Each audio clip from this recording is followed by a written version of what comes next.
Good morning, everyone. Thank you for coming on our early Monday morning to attend our very first OneRoll speaker series.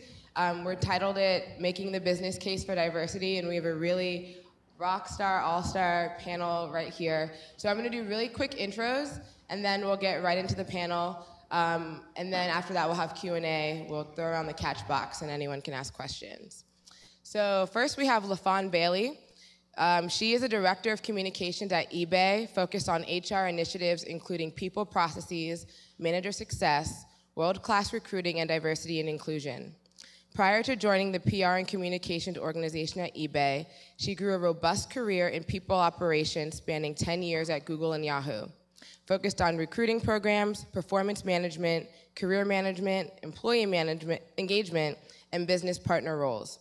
Throughout her career, LaFawn has cultivated her passion for diversity and inclusion by bringing that lens with her, no matter the role, task, or team, through brand equity, strategy, and data analysis, deepening relationships, and strengthening communication channels with underrepresented communities in the technology industry. And prior to her career at eBay, Yahoo, and Google, LaFawn enjoyed a varied career across operational management, engineering project management, and business systems analysis. Next, we have Angela Benton, the founder/CEO of NewME. Born in Chicago, Illinois, Benton spent most of her childhood just outside of Washington, D.C. in Northern Virginia. Having her first child at 16 and determined not to become a statistic, Benton graduated high school in just 3 years and went on to attend several colleges, graduating magna cum laude in 2004 with a Bachelor of Fine Arts in Visual Communications with a specialization in digital design. As a young single mother, Benton, armed with resilience and determination, steadily began making a name for herself in the world of design and technology, having worked in a number of capacities for the web giant IAC, among others. In 2007, she launched Black Web 2.0, which to this day fills a much-needed void by becoming a vital nexus for African-American professionals and aspirants interested in the digital space. To date, she's received numerous accolades, which include Goldman Sachs' 100 Most Intriguing Entrepreneurs, in addition to Fast Company's Most Influential Women in Technology, Business Insider's 25 Most Influential African Americans in Technology. This is a really long list, guys. Marie Claire's 50 Women Who Rule, Ebony Magazine's Power 150, and many more. At age 29, she was inducted to the Minority Media and Telecommunications Council Hall of Fame in 2010. And at that time, it was its youngest inducted ever. And then last but not least, we have Kimberly Bryant, founder, CEO of Black Girls Code. Kimberly is the founder and executive director of Black Girls Code, a nonprofit organization dedicated to changing the face of technology by introducing girls of color, ages 7 to 17, to the field of technology and computer science with a concentration in entrepreneurial concepts. She's enjoyed a successful 25-plus year professional career in the pharmaceutical and biotech industries as an engineering manager in a series of technical leadership roles for various Fortune 100 companies such as Genentech, Merck, and Pfizer.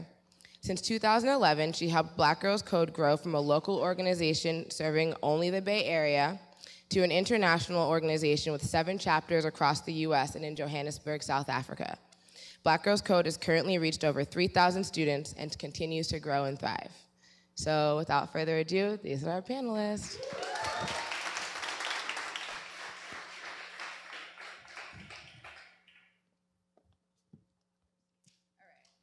So I have a few questions here and before we open it up to Q&A. So I just kind of went through your background, so I think we can get right into the meat of things.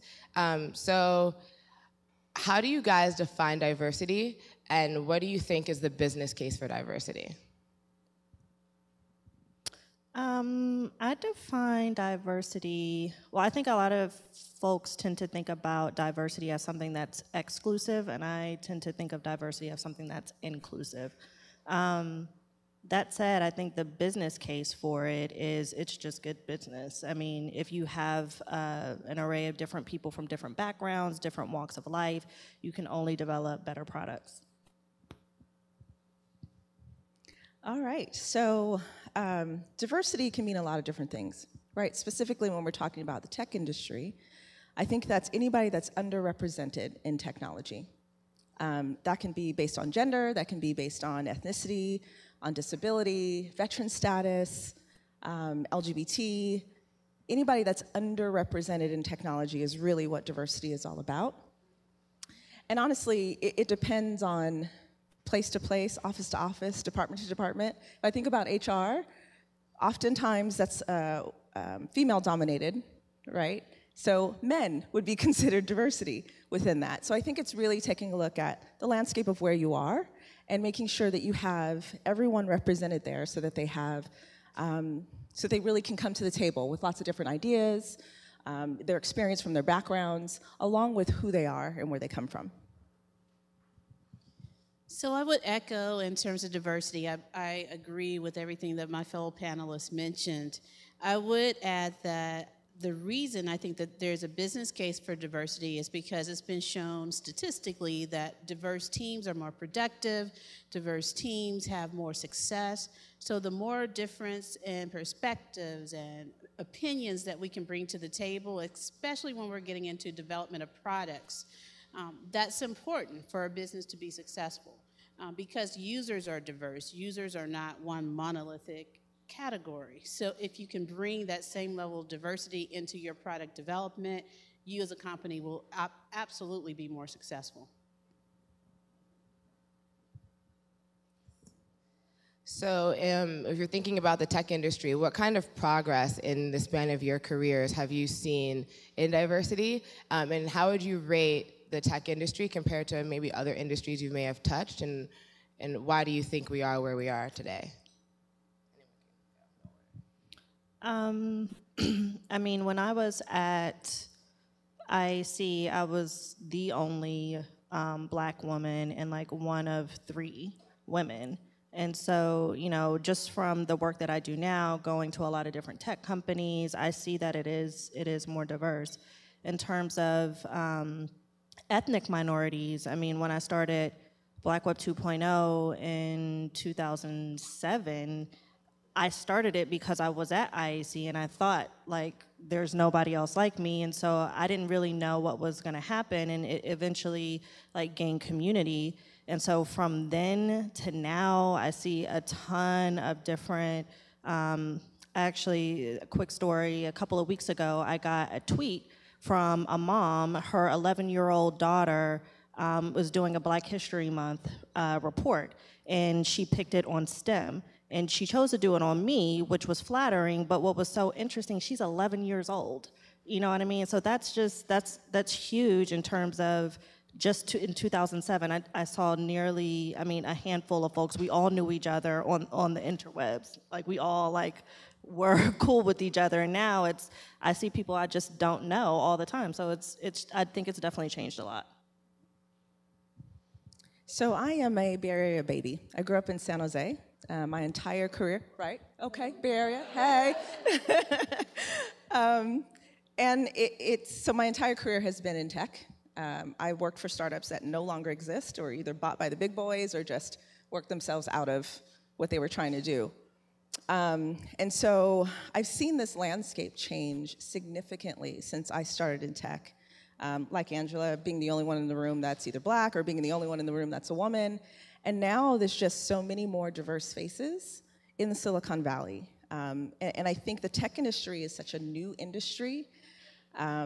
It's hard to put all of the blame on the technology industry, right? You look at some of the companies or some of the industries that started more on the East Coast that are a little more formal, they have a lot of programs in place. They've done a lot of outreach to colleges and universities, and kids know who they are, and they're out there in the communities, where the tech industry, you know, started kind of scrappy and grassroots. And in this area, in the Bay Area and Silicon Valley, that has kind of a different diversity makeup, if you will.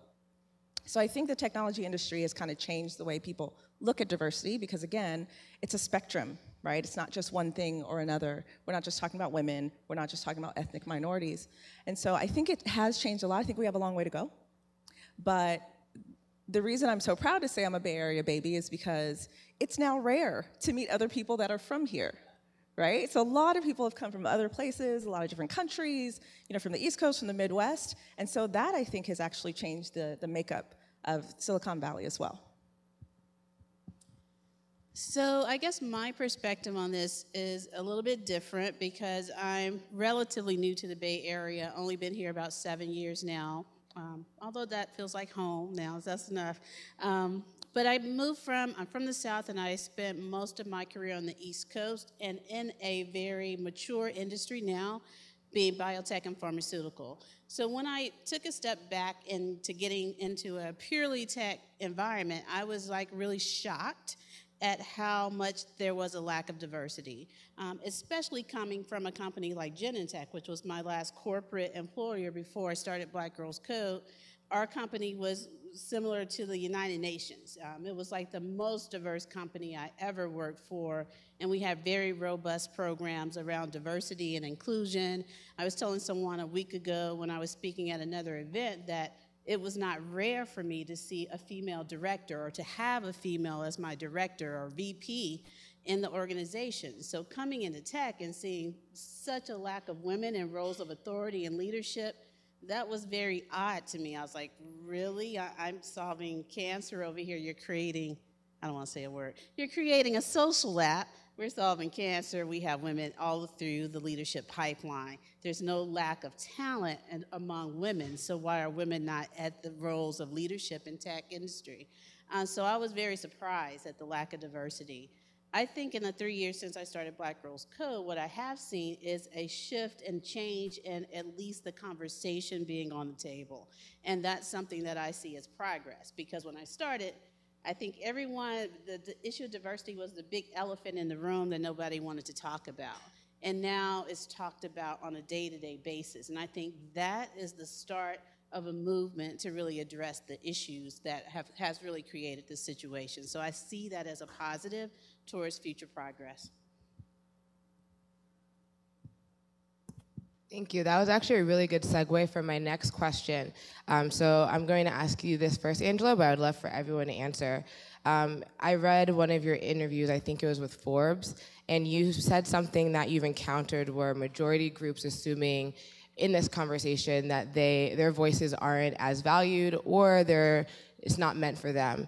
And I think that, AdRoll, we just launched our diversity club, OneRoll. And we're doing a lot of evangelizing and trying to get as many people to come out to our events and to support us as possible. And that's a question that we do get, maybe I'm not considered an underrepresented group, is OneRoll for me? So what are some of the challenges, or how have you overcome the obstacle of making sure that groups that may not be underrepresented still feel like they can be a part of the conversation and that there's room for everyone? Sure. So when I launched Black Web 2.0, it was called Black Web 2.0, and so, which is why NewME does not have the word black in it, because I learned it's really, really hard when you have a name to be inclusive. And there was a lot of activity in the comments. We had a lot of really great discussions, around the content that was there. But what was interesting is we would get a range of different folks that would come into the comments and say, I have a comment, is it safe? And I'm like, I would always comment back and say, yes, it's safe. But I think it's up to you to make sure that people know that you want it to be inclusive. And that's one of the things that I tried to do with NewME as well. We had to really define who it was we were trying to help, because the industry is really underrepresented, and it's African Americans. But after the CNN documentary, it aired internationally. One of the things that I didn't expect is we got a ton of inbound from people in the Philippines. And they would email and say, I'm not black, but this conversation really resonates with me. I feel like people also don't take me seriously. And so, while we're focused on African Americans, Latinos, and women, we really want it to be inclusive. And so it's my responsibility and the team's responsibility to make sure that people know that. Oh, sure. NewME started in 2011 as a residential technology accelerator for minorities. And so just like a Y Combinator or, a Techstars, we brought entrepreneurs from around the country, and they lived together for 12 weeks.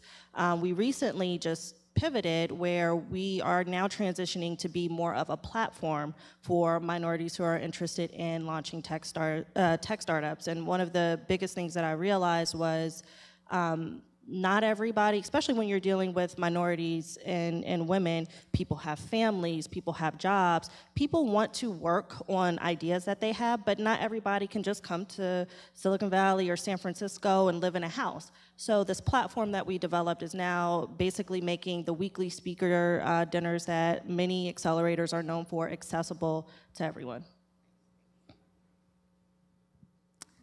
Okay, so when it comes to diversity, if we're talking about a company, right, diversity is really around your marketplace, so who you're selling to, who your users are, your workforce, which is around who you're attracting, who you're recruiting, who you're hiring, and then inclusion is really around your workplace, right? So inclusion is everybody's job because we all need to make sure that our coworkers feel like they can bring their whole selves to work.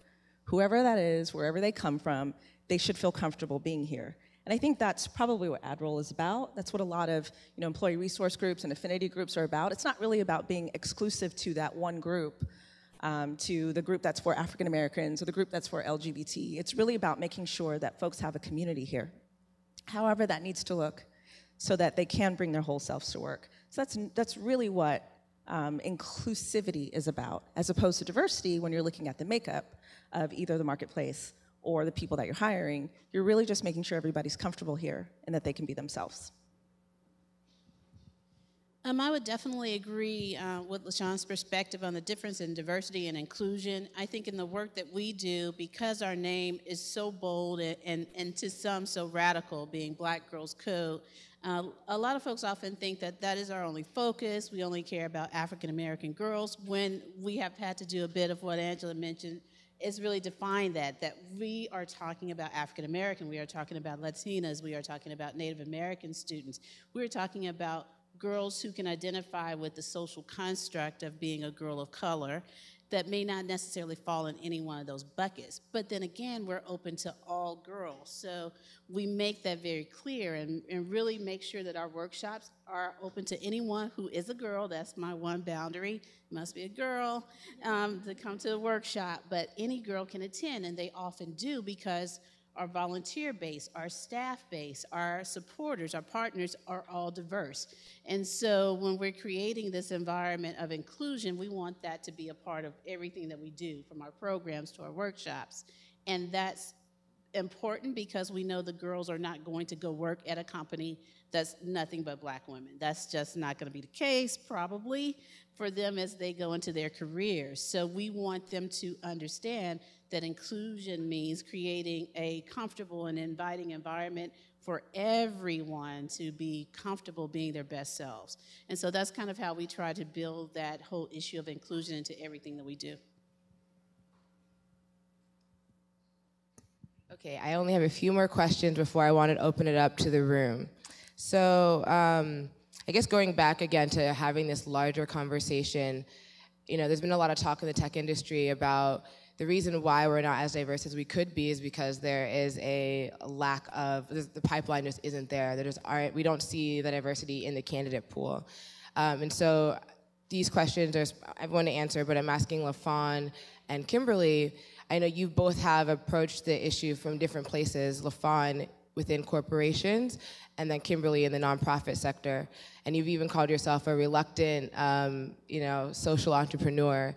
But what role do you see larger corporations playing in helping to fill that pipeline and tackling these issues? And what role do you see the public sector and nonprofits playing? And I'd love your input too, Angela.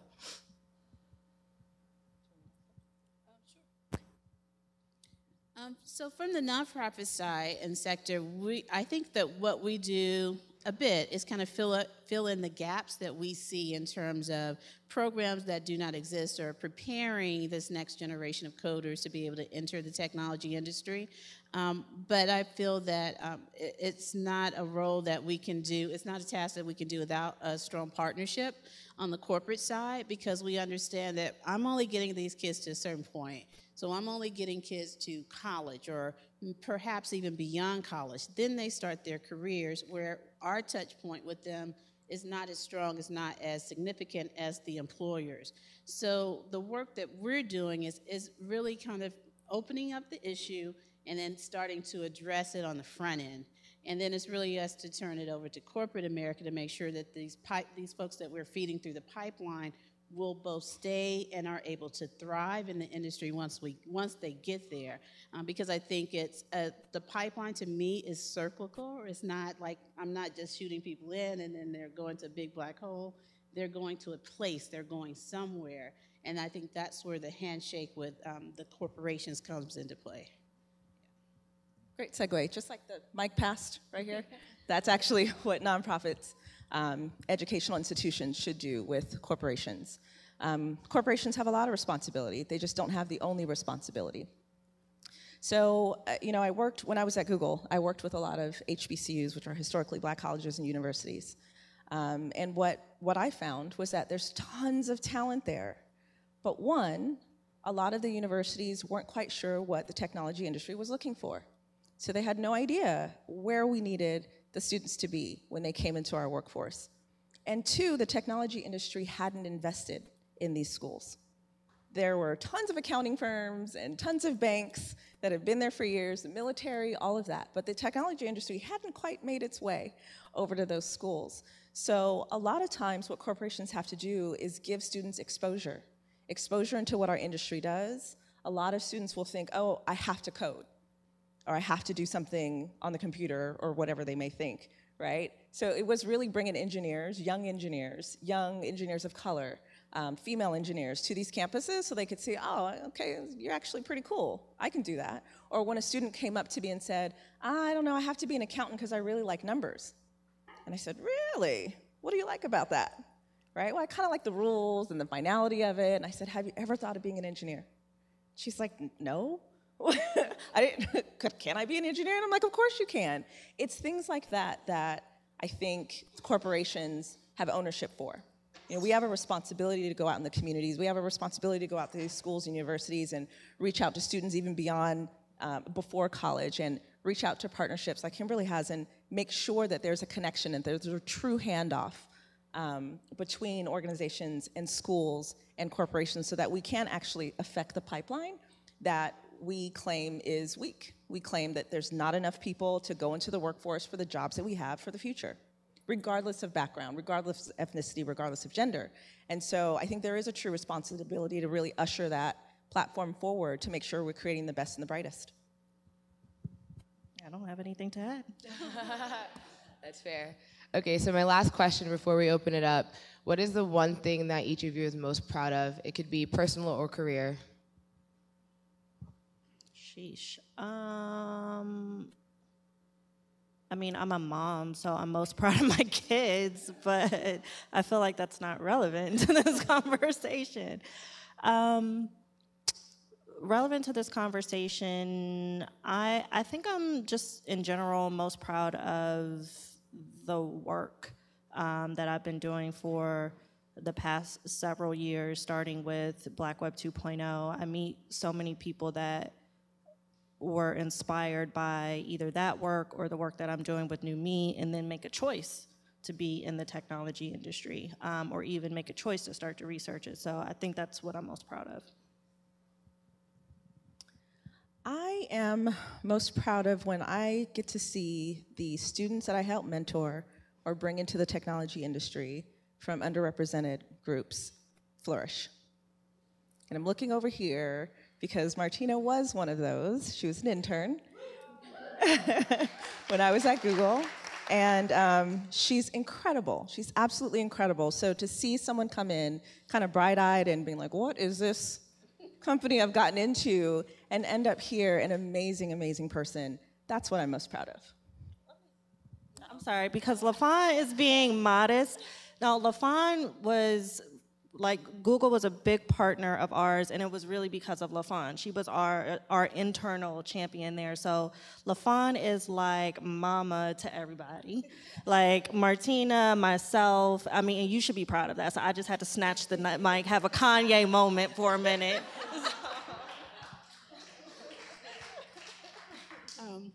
So I think I would echo Angela's personal side of accomplishment, because I am a mom and I actually started Black Girls Code because of my daughter.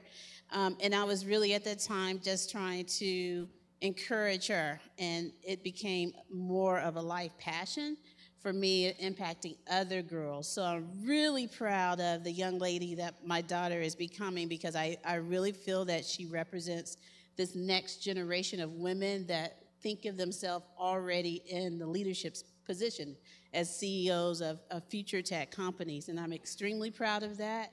And I'm also extremely proud of, as an organization, how much impact we've been able to have in a very short amount of time as a grassroots organization. So starting right here in the Bay Area with really nothing, and kind of really, I think, embodying that scrappy startup spirit of, this is a mission, we feel strongly about it, and now having our work really expand this conversation on diversity and inclusion in a way that we never even thought we would do in the beginning.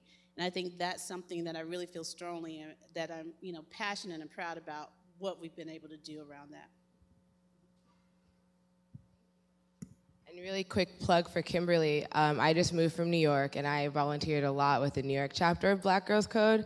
And I have to say that the girls in the program are just amazing. They're really talented. They're really eager to learn. And so if anyone is interested in volunteering with the Bay Area chapter, I would definitely recommend looking into it, because it's a really valuable experience. But now I want to open it up to the floor. We have the catch box, and I also want to open it up to our folks on VC in New York and London. Hey guys. So if anyone has questions, you can unmute and we can throw around the catch box. Just raise your hand and we'll throw it to you.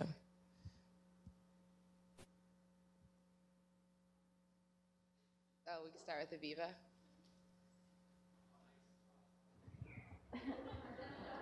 Hello.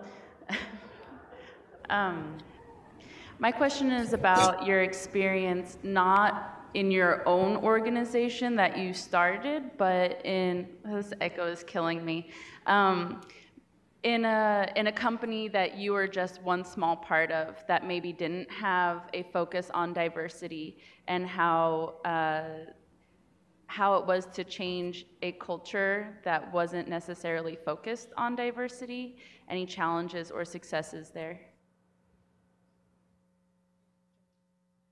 All right, so that was Google. Okay, so I started Google in 2005. So that's when there were like 5,000 employees, and now there's, I don't know, over 50,000 employees, something like that. And it was a startup. So a lot of times startups don't have necessarily the focus of diversity and inclusion. That's normally a mature kind of company initiative, because they're trying to create products and make money, right? And so it was a grassroots effort. There was just lots of employees in the company who said this is the right thing to do, and not just for the philanthropic feel of it, but because it's a business imperative, right? And a lot of employees created ERGs, employee resource groups, starting with the Google Women Engineers, because they just felt like they had specific issues that they wanted to address, followed by the Gaglers, which was the LGBT, and then that was followed by the Black Googlers Network, or BGN, and lots of ERGs kind of followed after that. And really what happened is we had a lot of executives that, of course, thought diversity was important, and a lot of grassroots employees who were just kind of making change because they wanted to, and it was the right thing to do. And Google was also the kind of environment where you could do that. I mean, it wasn't the only clubs and organizations. There were the dogglers who brought their dogs to work. There were people who played hacky sack at lunch. There was the knitting club. There was the bowling club, right? So it's the kind of environment where they want you to be who you are and bring your whole self to work, and diversity was a part of that. And so marrying kind of that grassroots energy along with the top-down executive support, the middle kind of merged, and it started to become really kind of a corporate or a company initiative, and it really became something that everybody was a part of, no matter what level you were, no matter what you did. And before I left, which was in 2012, it actually became a company-wide goal. So it went from in 2005 where we're like, let's have a party, let's get together. There's nothing wrong with happy hour and getting together as a community. And it moved from that to how can we attract, recruit, retain top talent to the company, and then moved into now a company-wide initiative where every single person in every single function and every single team had a goal that had to do with diversity and inclusion. So it kind of grows organically, and when you marry that with, I think, the top-down support, that's where you make traction. Does anyone in New York have a question? Yeah, I have a question. You guys hear me? Yeah, we can. Awesome. Just curious, being a minority professional in New York, I think a lot of times we might be sheltered from some of the diversity issues that might be experienced in other places. But it definitely does come up. Everybody's a minority in New York, but have you guys had that that time in your career where something has kind of reared its face, and how did you go about kind of dealing with that in an effective way without stirring the pot too much or causing too much of a situation?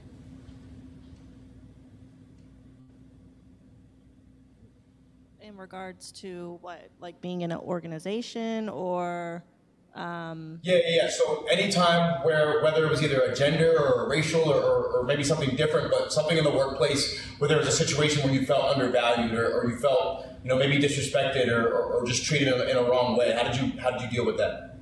Oh, I had this one issue when I was a front-end engineer at Lending Tree, and I mean, in terms of like programming, like that's probably the simplest form of programming, and it was like basic HTML. I had been doing it for like some odd years or what have you, and we were working with another team, and I had sent my deliverables over, which was I don't know, like a landing page or something basic. Anyway, I sent it over, and it was on a general email thread. Well, this white male, replied back to all, "This is incorrect." And I was like, I doubted myself. I'm like, hold on, let me open this up, make sure like all my ducks are in a row, and it wasn't incorrect. And that really made me feel like, that was probably the one time that I really felt like excluded or judged, or maybe I wasn't up to par professionally because of my race. And it was a whole dialogue back and forth between us over email, and then even some of my colleagues came up to me and were like, yeah, that wasn't right at all.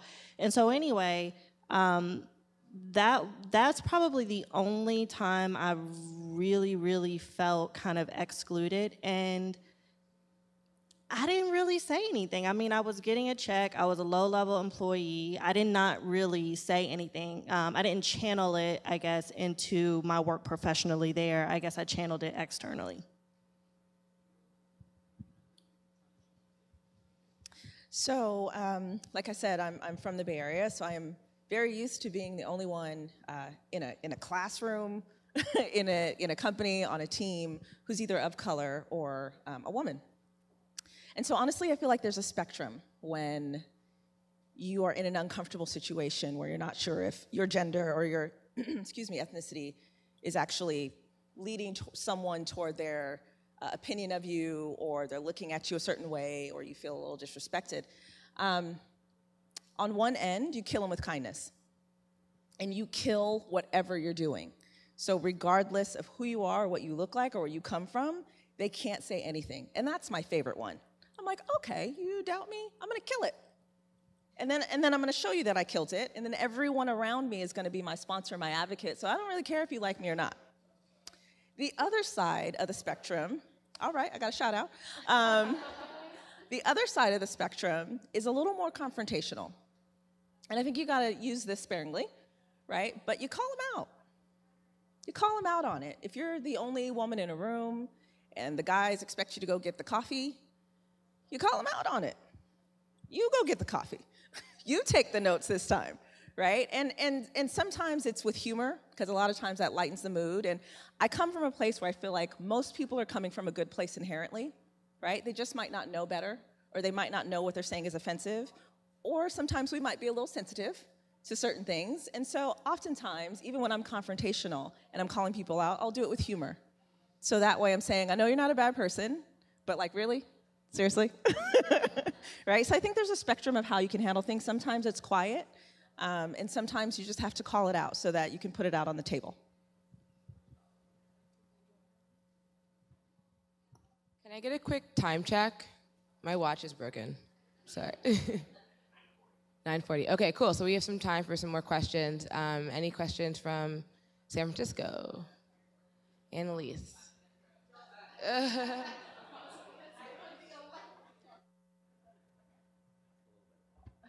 First off, thank you so much for coming. It's been awesome.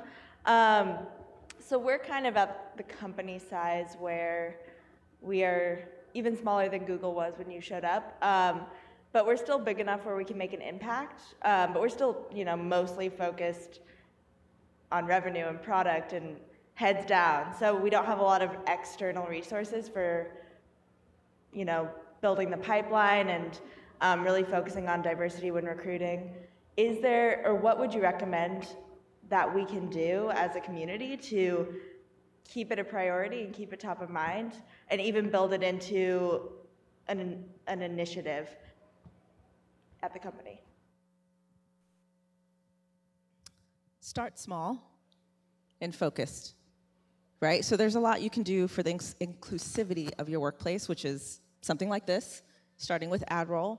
When you're thinking of diversity and hiring top talent, you start really small. So some companies have instituted, do you guys know what the Rooney Rule is? Any NFL fans in the room? Nobody watches football. All right, well, the Rooney Rule was instituted because a large majority of NFL players are African American, but not a lot were in front office positions or coaches, right? So the Rooney Rule is basically you cannot make a coaching decision, hiring decision, unless you have a diverse slate. Doesn't mean you have to hire someone who's considered diversity. It just means that you have to interview candidates that are diverse, whether that's someone of an ethnic background, gender, whatever the case may be. So some companies have actually instituted the Rooney Rule for their top executive positions. So you have a VP position, you have a director position, don't make a hiring decision unless you have a diverse slate. I know eBay has done that and seen a lot of strides just in a 6-month window with how they change their leadership ranks. A lot of large companies are doing this as well. So you don't have to, oh my God, we can't hire anybody unless we, have all these diverse slates, but be very targeted, right? Be very specific and be deliberate when you're small and you're just starting out. I know you can't send a whole team of people to go out to lots of colleges and universities, but you can start to get the word out, right? You start with students at some universities and you let them be your ambassadors. You make sure that you're in the community in some way so that you're showing the communities that you care and you're willing to invest in them. And that's how you kind of grow your grassroots efforts towards diversity and inclusion, even if you don't have a lot of external resources. I think that you can do a lot, even though, you're small, you may not have what you perceive as resources, but you have resources in the room, you have resources in the building, and that is a lot because sometimes you can make a big impact with very little. One example is when we started here in 2011, the very first organization that reached out to us, well, one was a really big one, which was Google, but the other was a relatively mid-sized consulting firm called ThoughtWorks, Inc. Now, even though they're, I wouldn't consider them necessarily be a small company, here in the Bay Area they are. But it was because of that office, the ThoughtWorks office in San Francisco, who kind of wrapped their arms around us and helped incubate our program. We did all of our workshops there. They gave us all these volunteers as we were starting. They were absolutely the reason that we grew into what we are now. Because when we started to go from city to city, the first cities we went to were the ThoughtWorks offices, and we would be there. They would bring in lunch for the girls. They would bring in volunteers to help train the girls in the classes. And without a doubt, that organization with very small, perhaps limited resources, helped us to really create this national movement. And you can do the same thing. I think being here in the Bay Area is really your prime position to make an impact, a dent in this issue of diversity. Because I really, I'm biased, I live in the city, but I think that there could be so much if companies such as this, you have talent, you have resources, you have this huge brain trust that can reach out into the community, support organizations, go out and talk, send a few folks sometimes to talk to schools about what you do. And I think even with that, just focusing on the resources of your people, you can create an incredible impact in the industry for diversity. I just want to echo what Kimberly said, but more so from the startup perspective. ThoughtWorks actually reached out to us too really early on, so there's a common theme there. Again, what Kimberly said, all of you guys could be mentors to girls or startups, and one thing that I think is missing in the pipeline conversation is, not all startups succeed. And when a startup fails, where do those folks go? They're qualified actually to go into the workforce to work at technology companies that, might be an AdRoll, might be a Google. It might not be as an engineer, but there's still talent there. So I think just connecting with the right organizations can also help you guys build your pipeline, and it doesn't take a lot either. Some good ideas. Thank you. Want to throw it back to New York? Does anyone have a question? No? Okay. We'll keep it in San Francisco. Ezra.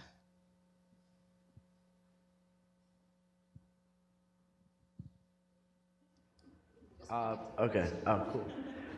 Hey, so yeah, I was just thinking, I think one of the last questions Martina had asked you three was kind of like the crux of the issue of diversity in the workplace, whether it might be pipeline or an issue of kind of driving talent into like the interview process.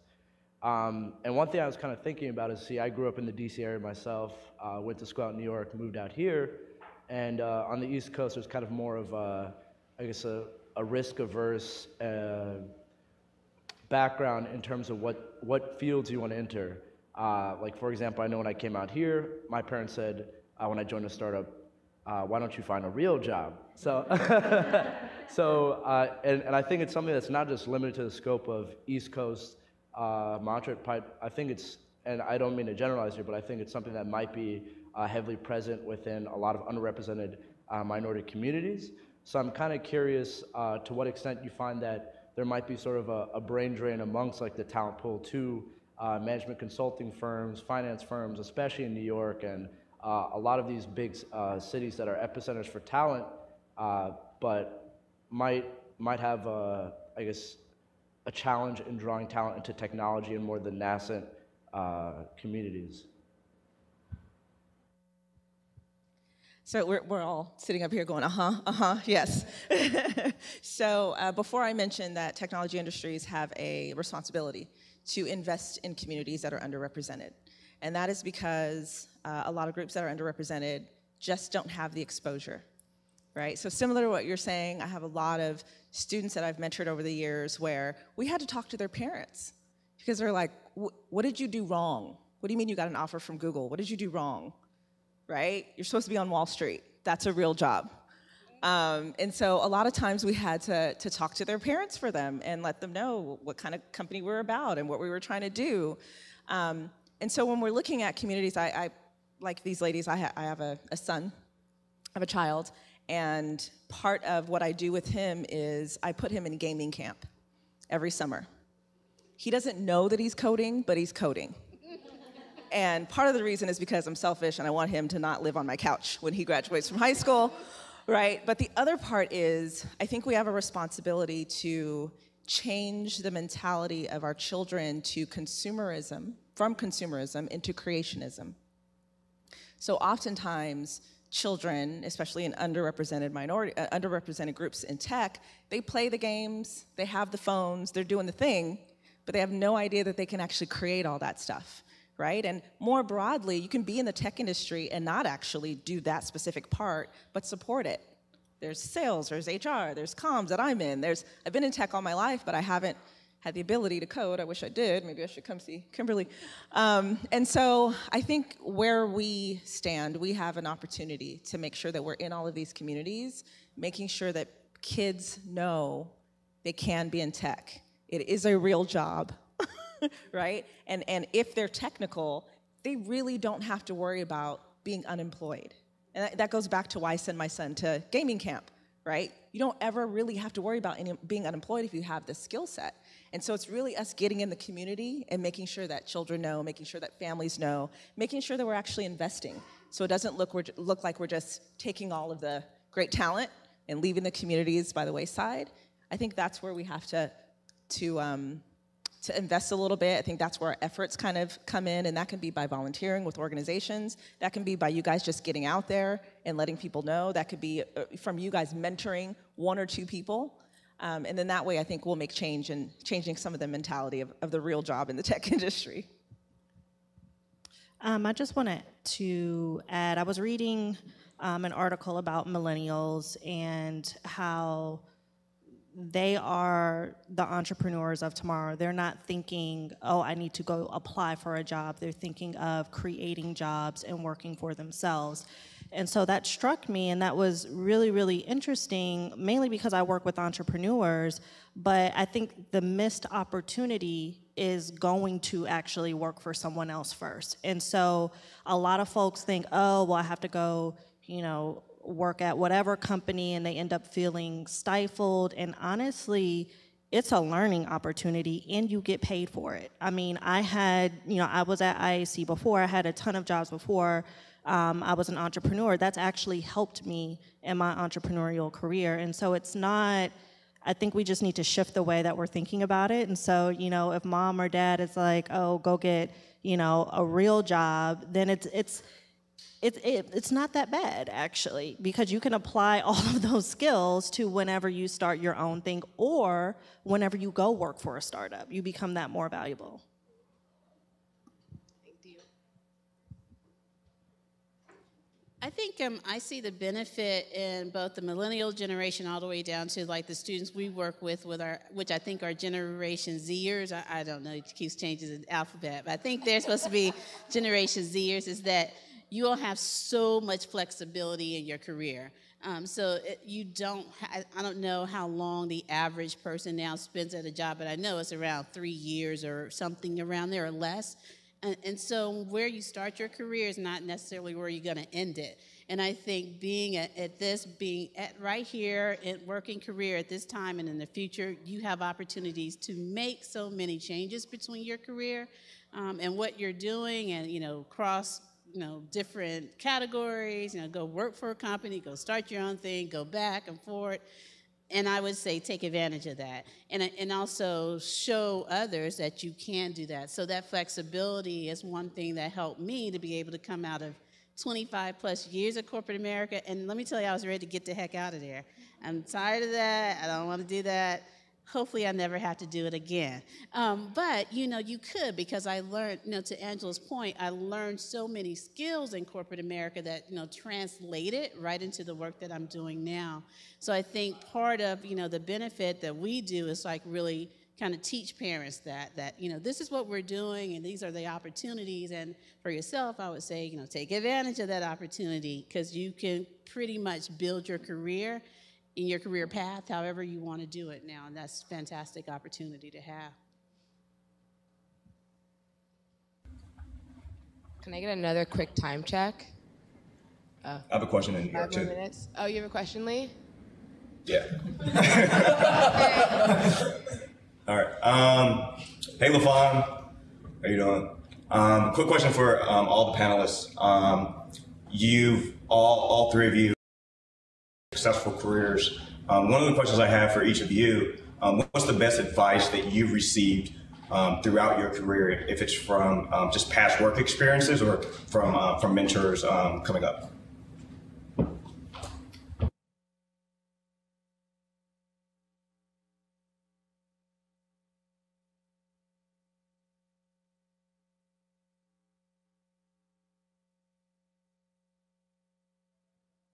Hello? Oh.